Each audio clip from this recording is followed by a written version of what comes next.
வணக்கம். இன்றைய சமையலில் நம்ம பார்க்க போகிறது கோதுமை ரவையை வச்சு அக்கார அடிசல் நம்ம செய்ய போகிறோம். அது எப்படி செய்யலாங்கிறத நம்ம பார்ப்போம். கோதுமை ரவை அக்கார அடிசலுக்கு என்னென்ன தேவைங்கிறத நம்ம பார்த்துருவோம். சம்பா கோதுமை ரவை 1.5 கப்பு எடுத்திருக்கோம். பாசிப்பருப்பு 1/2 கப்பு எடுத்திருக்கோம்.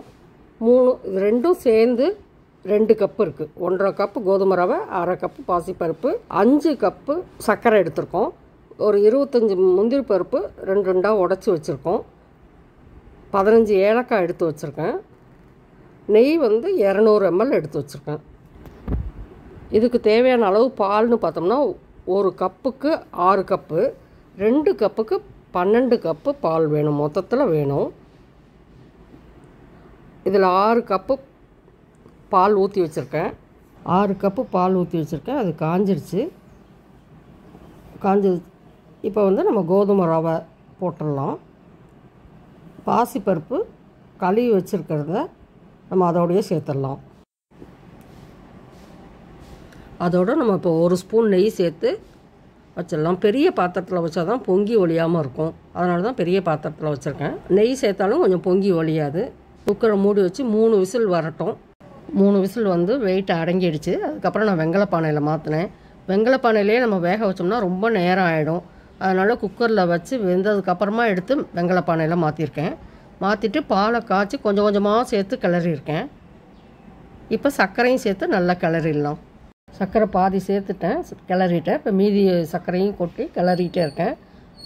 கொட்டிக்கிட்டே கிளறினோம்னா கட்டி கட்டியாக ஆகாமல் நல்லாயிருக்கும். நீங்கள் இந்த பால் மீதி 6 டம்ளர் பால் காய்ச்சிட்டு கொஞ்சம் கொஞ்சமாக சேர்க்கணும். பச்சை பாலாக சேர்த்துறாதீங்க, சூட்டோடு சேர்க்கணும். சர்க்கரை கொட்டி கிளறினோடனே தண்ணி மாதிரி இருக்கும். இதை கொஞ்சம் நேரம் கொதிக்க ஆரம்பித்தோடனே சிம்மில் வச்சு நல்லா கொதிச்சிக்கிட்டே இருக்கும். கொஞ்சம் இறுக ஆரம்பிக்கும். இப்போ நான் ஏலக்காய் பொடி, இப்போ ஓரளவு இறுகிடுச்சு. ஏலக்காய் சர்க்கரையோடு சேர்த்து மிக்சியில் பொடி பண்ணி அதை அக்கார அடிசலோடு சேர்த்துருக்கேன். ஏலக்காய் சேர்த்துட்டு நல்லா கிளறி விட்டுறலாம். கிளறிட்டேன். முந்திரி பருப்பும் சேர்த்து நெய்யில் வறுத்து அதிலே போட்டு சேர்த்துட்டேன். இப்போ தண்ணியாட்டம் இருக்கும். இன்னும் ஒரு 1/2 மணி நேரம் கழித்து பார்த்தோம்னா இறுகிடும். அதையும் நான் உங்கள்கிட்ட காமிக்கிறேன் அப்புறமா. அக்கார அடிசல் நமக்கு ரெடி ஆகிடுச்சுங்க. இது ரொம்ப வித்தியாசமான டேஸ்ட்டில் ரொம்ப ரொம்ப நல்லாயிருக்கும். 1/2 மணி நேரம் கழித்து காமிக்கிறேன்னு சொல்லியிருந்தானுங்களா, 1/2 மணி நேரம் கழித்து பாருங்கள் எவ்வளோ இறுகி நல்லாயிருக்கும். அதில் ரொம்ப தண்ணியாட்டம் இருந்தது. இது நல்லா இறுகிடுச்சு. இப்போ ரொம்ப ரொம்ப டேஸ்ட்டாக இருக்கும். நெய் 200 ml அதுலேயே சேர்த்துட்டேன். அது உங்களுக்கு வீடியோவில் வரலன்னு நினைக்கிறேன்.